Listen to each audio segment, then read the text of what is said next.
Yeah. Clean drive ngayon, maglilinis. Dahil, yan o.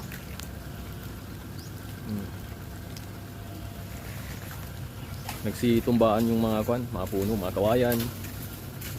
Pero kahit paano, magpasalamat pa rin tayo sa Diyos dahil ito lang naman yung mga nangyayari wala namang grabe na pinsala. Mga puno lang karamihan, kadalasan mga bahay na hindi masyadong naayos, na ipapako yung bubong, natatalian yung mga bubong. And yan, yung mga ganyan. Mga puno na natumba. And hopefully, sana wala namang casualty. Dahil bago pa dumating ang bagyo, napaghahanda na dapat. Sana natin yan, di ba? So, yan.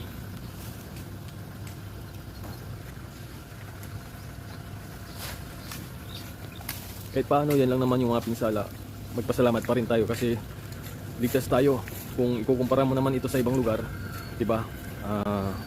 Mas kawawa talaga sila doon dahil grabe yung pinsala na ginagawa ng mga bagyo sa kanila. So sana maging lesson din ito sa ating lahat na kapag may mga ganito, announce, matagal pa, malayo pa, alam na natin na may bagyo, kailangan pinaghahanda na talaga natin yan. At nang wala tayong sisin sa bandang huli, mga sarili din lang natin kung may kapabayaan tayo. Actually alam na natin na bawat taon ilang bagyong darating. Mula noon pa, na bata tayo hanggang maging matured tayo, hanggang sa maging matanda tayo, alam na natin na may mga bagyo.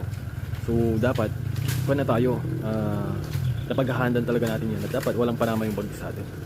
Yun na nga lang, pagka tayo yung umaabuso sa kalikasan,